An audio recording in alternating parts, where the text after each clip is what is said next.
hari Selasa kemarin kita bahas soal Amsal 17. Tetapi sayang rekamannya juga macet. Iya. Pulang-pulang saya cari, loh kok tidak jadi. Justru itu tadi saya sering melihat, oh ternyata macet lagi internetnya mungkin. Tidak apa-apa. Apa yang kita bisa lakukan kita Di situ kan sama. Nggak apa-apa, mungkin karena gangguannya. Yang saya rindu rekam karena kadang-kadang banyak orang kepingin dengar tapi tidak sempat mendengar, biar mereka juga diberkati. Seperti yang lalu saya bahas sedikit ya, Amsal 17 ayat 22 itu kan hati yang gembira adalah obat. Kok bisa populer, kok bisa viral dan membuat semuanya bisa bergembira di tengah-tengah kesusahan karena itu adalah obat yang manjur. Nah, tetapi hati yang susah dan patah semangat itu keringkan tulang. Bayangkan kalau setiap ayat itu viral kayak gitu. Kenapa bisa viral? Kita masih anak-anak muda, baca Alkitab itu sambil dinyanyikan lagunya.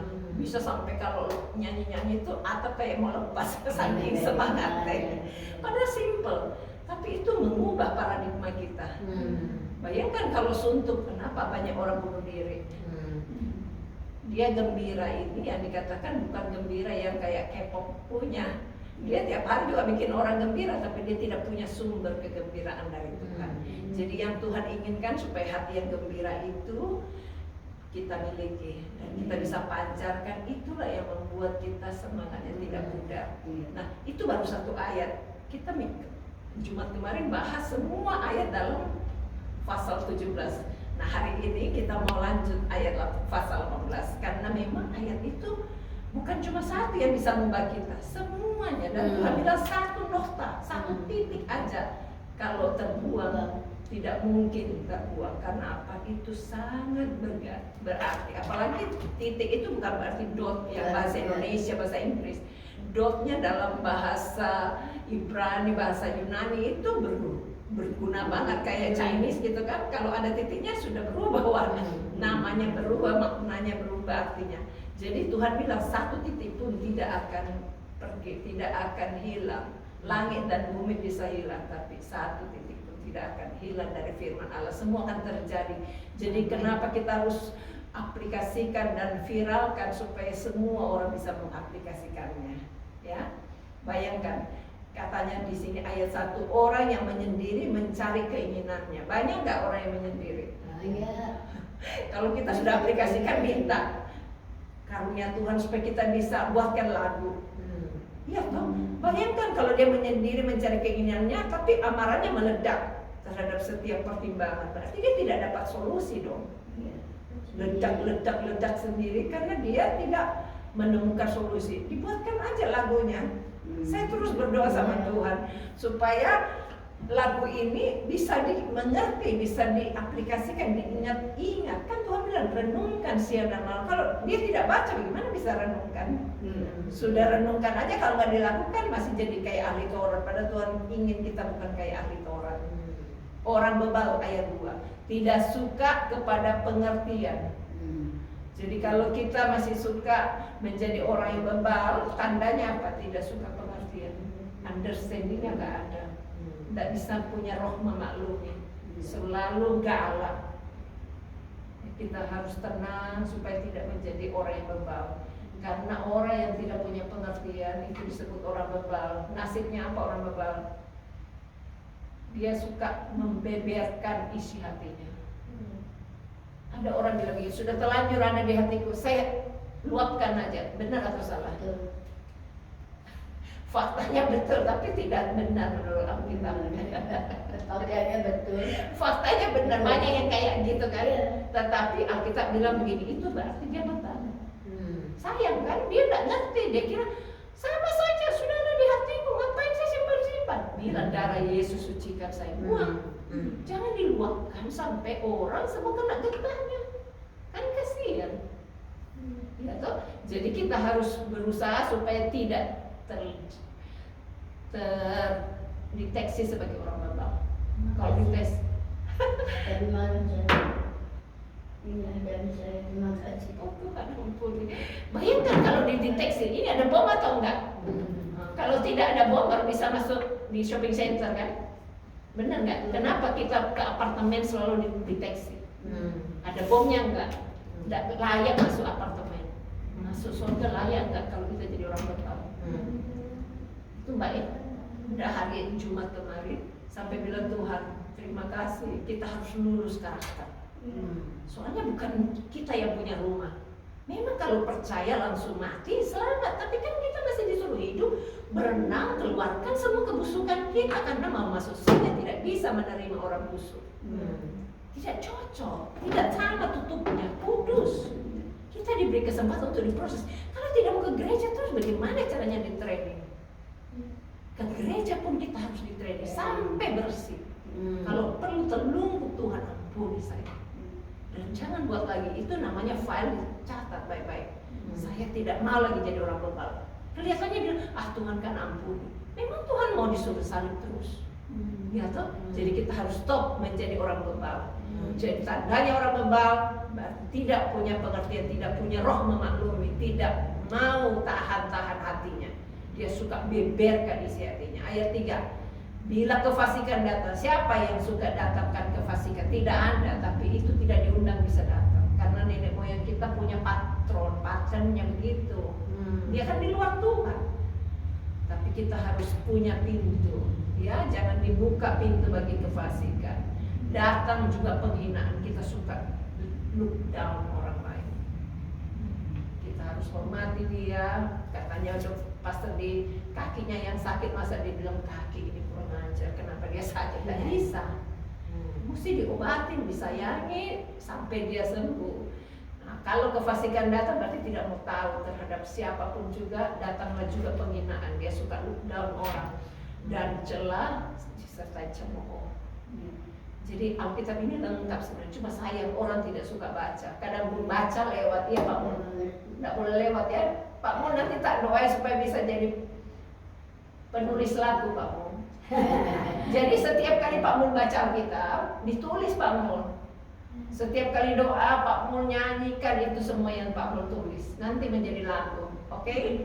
Ayat 4, perkataan mulut orang adalah seperti air yang dalam. Bayangkan kalau saya ucapkan gini kepada Pak Mun, terus Pak Mun jadi pada waktunya, itu kan seperti mulut, seperti air yang dalam. Kita semakin gali apa yang ada dalam hati kita, banyak orang akan dialirin air hidup. Jadi mulut kita itu harus menjadi air yang mengalir terus baik. Ketemu cucunya Ciswa, dibilang kamu pintar, kamu baik, kamu luar biasa, kamu rajin ke gereja. Nanti dia menjadi orang yang baik karena mulut kita itu kita pakai untuk menjadi seperti air yang dalam. Pernah lihat sumur yang tidak dalam airnya? Sudah kayak kering. Kadang-kadang cuma satu jengkal doang sisanya. Enak nggak? Banyak kotorannya. Tapi dibilang mulut kita seperti air yang dalam, berarti tidak kotor, bersih. Sumber hikmat adalah seperti batang air yang mengalir. Kita tiap hari minta hikmat. Kayak Salomo disuruh minta apa? Mestinya kalau dia kan anak raja, mestinya minta dong warisan sebanyak-banyaknya dari bapaknya. Atau kepada siapa yang kasih dia, Tuhan kan yang memberikan jabatan kepada Daud kan Tuhan. Tuhan yang bilang kamu mau minta apa Salomo anak raja Daud? Mesti bilang aku jadikan juga dong raja atau kayak apa. Seperti bapakku, dia tidak minta itu, dia cuma bilang minta hikmat. Nah, kalau kita tiap hari minta doa, pernah nggak minta hikmat? Tuhan kasih saya hikmat, Roh Kudus berikan saya pengertian. Sumber hikmat adalah seperti batang air yang mengalir. Pernah merasakan batang air mengalir? Kalau dulu kan zamannya tidak ada pipa air ya, pakai batang bambu. Wah, terus mengalir. Semua sudah happy karena apa, tanaman juga subur. Kita juga mau minum bersih airnya. Bayangkan kalau pakai ember tidak cukup embernya, dulu tidak banyak yang jual ember kan. Ya, kalau ada batang air yang mengalir, kita itu senang. Begitu juga sumber hikmat. Kalau kita punya hikmat, mengalir sesuatu yang menyegarkan orang lain. Ya, tidak suka menuntut. Ayat 5 apa Ciswan? Tidak baik berpihak kepada orang fasik. dengan menolak orang benar dalam pengadilan. Banyak kan kayak gini KUHP dibalik-balik semua undang-undangnya. Jadi kita tidak boleh berpihak kepada mereka. Kita tidak melawan, tapi kita harus doakan supaya mereka tunduk kepada yang benar. Ya toh, tidak baik berpihak kepada orang fasik. Kalau kita berpihak, apa tandanya? Kita menolak orang dalam pengadilan. Jadi orang kalau pengadilan ditetapkan, ditegaskan orang benar tidak dihukum, yang salah yang dihukum. Sekarang kan banyak yang benar justru kena hukuman, yang salah bebas, kasihan. Jadi kita harus doakan, kita tidak pro, tidak lawan, tetapi kita harus doakan supaya ditegakkan yang benar kayak apa. Kadang-kadang matanya tidak melihat, tapi kuasa-kuasa sejahat kita harus robek dari mata mereka. Di dalam doa kita batalkan semua perbuatan-perbuatan yang keji, yang tidak menyenangkan hati Tuhan. Oke, ayat 6 apa? Bibir orang bebal menimbulkan pertengkaran. Pak Mul pernah perhatikan ini? Bagaimana supaya tidak timbul perbantahan? Bibirnya tidak boleh bebal. Apa tandanya bebal, Pak Mul? Bebal apa, Pak Mul? Pendapat kamu. Ngeyel ya? Tidak menurut ya. Siapa yang harus dituruti? Kalau kita sebagai kepala rumah tangga, kita dong yang dituruti. Tapi kita dituruti kalau kita nurut Tuhan. Banyak orang bilang, turunlah saya. Tapi dia tidak nurut Tuhan. Jadi banyak orang tidak menurut dia. Tapi kalau kita bilang, hey, kamu harus bilang thank you. Kenapa? Karena saya juga tahu bilang thank you kepada Tuhan.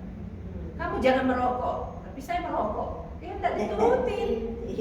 Ya, jadi kita mau memberikan pengertian kepada mereka, jangan jadi orang bebal. Ya, kita jangan jadi bebal. Terus kepada siapa dong kita harus turut? Kalau kita bilang aku harus turut kepada Tuhan. Tuhan kan menetapkan hamba-hamba Tuhan, menetapkan pemimpin-pemimpin. Kalau komsel menetapkan pemimpin komsel, iya di rumah tangga menetapkan orang tua.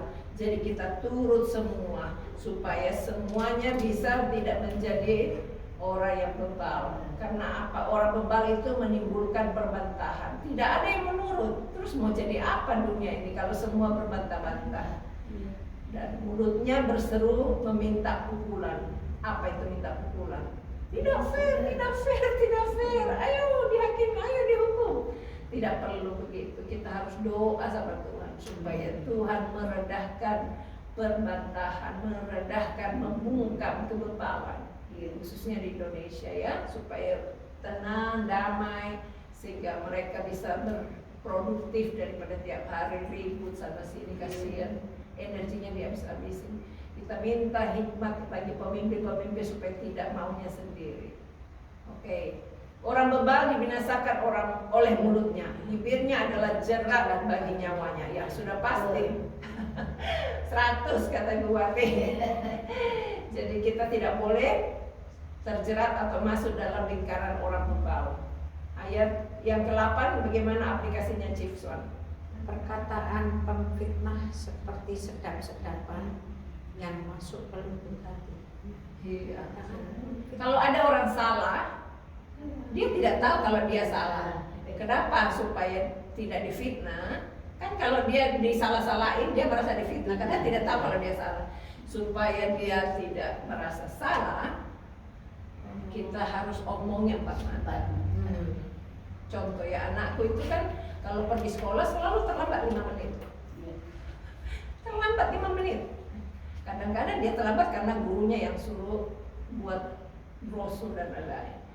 Tapi saya kepingin dia jangan terlambat. Kita omongnya tidak bisa, bukan terlambat bangun. Lama, mungkin begini-begini kali. Nah, terus dia bilang, kenapa guru saya tidak larang saya terlambat? Terus saya bilang, gimana dong caranya? Kemarin ada gurunya yang lain ketemu waktu dia simpan tas, dia bilang, kamu itu nggak boleh terlambat. Dia pulang ke rumah, dia bilang, saya dikasih tahu sama ibu itu, saya nggak boleh terlambat. Mengubah dia tidak mau terlambat lagi. Penting kan memberitahukannya. Tapi itu orang bicara dengan hati, dengan cinta. Kalau kita mungkin karena terlalu sering, sebenarnya dengan cinta, tapi dia bosan. Justru itu Tuhan inginkan supaya orang lain bersuara juga. Akhirnya dia tidak mau terlambat lagi. Jadi kita memang harus menggunakan bibir kita pada waktunya supaya seperti apel di pinggan era. Ya, jadi kita harus menjadikan mulut kita itu menjadi orang yang bukan memfitnah. Dia merasa terfitnah, terbuli kalau kita terus omelin kan. Anak remaja kan begitu. Tetapi kalau kita terus berdoa, ada saja orang yang dipakai Tuhan untuk mengubah karakter. Itu kelihatan kecil, tapi saya kepingin dia on time. Saya bilang orang Indonesia kalau jam karet itu sudah biasa karena mungkin banyak pohon karetnya katanya. Tapi orang bule itu luar biasa. Itu karena dididik, disiplinkan sejak kecil.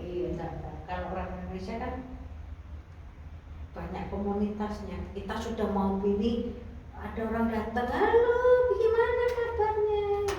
Kalau dibilang kebaktian jam 11 baru mulai jalan dari rumah.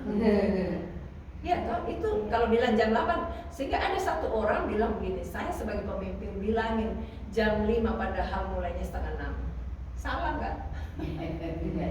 Supaya dia berangkat dari rumahnya jam 5. Tapi saya juga tidak kepingin kita berbohong, itu karena namanya bohong putih katanya. Saya sih tidak mau, saya mau mendidik supaya kelak dia masuk surga, tidak menjadi pemalas, tidak menjadi ikutan telat. Telat aku paling benci, nak suka. Soalnya di surga tidak bisa telat loh. Tutup pintunya. Jadi bukan persoalan, iya, mau aja waktu sudah selesai bahteranya, orang-orang yang ngolok-ngolok terus telat masuk karena yang tutup pintunya Tuhan, dia bisa gedor-gedor tapi tidak bisa lagi. Jadi kita itu telat atau tidak telat bukan karena pemimpinnya yang kepingin saudara on time, tapi kepinginnya memang waktu surga sudah bunyi nafirinya, sangkakalanya berbunyi, kita sudah punya kebiasaan disiplin. Jadi ini ke gereja bukan karena hatinya supaya happy, biar lambat asal selamat, itu bukan persoalannya. Persoalannya tetap selamat tapi tidak sampai terlambat. Karena apa? Bukan karena kita happy saudara tidak terlambat, tapi bagaimana sih lulus training tidak terlambat itu supaya bisa masuk surga. Memang kita sudah masuk surga kalau mati sekarang. Tapi kan kita belum mati, kita masih disuruh bergerak supaya lulus training karakter kita. Ya, jadi kita harus tidak merasa dibully, tidak merasa difitnah, tapi harus ada mulut orang yang bijaksana bisikin temannya. Tidak terlambat. Kalau pendeta ngomong dari atas mimbar, dia merasa difitnah, tidak mau dimengerti. Tapi sebenarnya dia harus berubah bukan karena kita mau, tapi karena Tuhan mau. Ya toh? Jadi kita harus sadari kita ke gereja bukan karena social gathering, tapi kita supaya dirubah dari hari ke hari. Masa 2024 suka telatan, sekarang masih suka telatan. Saya sih ajarkan bukan membohongi mulai jam 11 lalu bilang setengah 11, tapi saya putar alarm. Jam 8 sudah mulai diputar. Kalau masih ngantuk, jam 9 ada lagi alarmnya. Masih ngantuk jam 10, masa sih tidak bisa bangun? Ada yang bilang karena aku tidak tidur sepanjang malam. Nah itu yang harus didoakan karena dia terikat janji, terbiasakan kebiasaan buruk, suka nonton, suka melean, suka kongko-kongko, suka chattingan. Nah itu yang harus diperbaiki. Minta kepada Tuhan supaya roh dunia yang ada dalam hidup mereka dibatalkan. Ya, sehingga dia disiplin. Saya tiap jam 9 bunyi loh alarmku, ting tong tidur. Saya belum tidur, tapi kan jam 10 minimal saya tidur. Kalau ada yang perlu dikerjakan, saya bisa sampai jam 12 sampai jam 1. Tapi jam 9 saya stop untuk melakukan semua yang tidak perlu. Karena sudah ada bunyi bedtime. Iya toh? Nah, jadi sekarang habis bedtime belum ngantuk, baca firman, ngobrol sama Tuhan, lakukan apa yang mesti besok kita harus lakukan. Pendeta saya ajar kalau setrika untuk hari Minggu itu dilarang keras. Kalau mau setrika sebelumnya, itu setrika, semer sepatu. Zaman dulu kan harus disemer.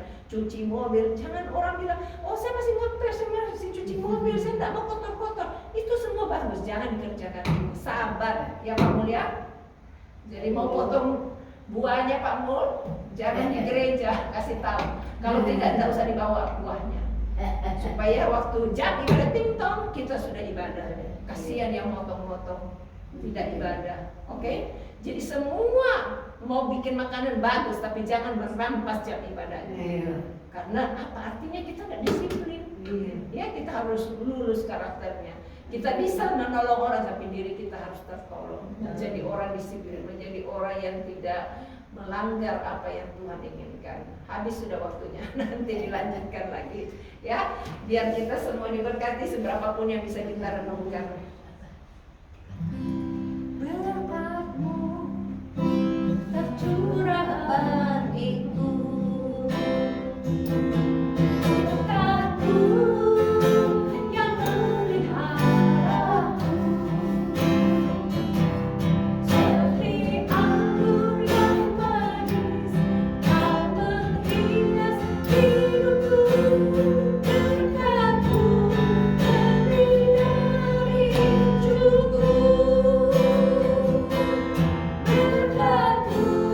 lebih dari cukup. Bapak, terima kasih untuk firman-Mu, terima kasih untuk kesempatan kami bisa merenungkannya, biar setiap kami bisa lebih hari lebih dinyatakan lulus dalam karakter Tuhan. Kami tidak mau ketemu Tuhan dengan tangan yang masih kotor, dengan hati yang masih kotor. Ampuni kami dan bersihkan kami, sucikan kami supaya tidak balik lagi ke muntahnya seperti anjing balik ke muntahnya. Kami tidak mau lagi melakukan hal-hal yang bodoh, yang bebal, yang fasik, yang suka memfitnah. Kami hancurkan semua itu, biar tidak ada yang tersembunyi, terselip dalam hati kami.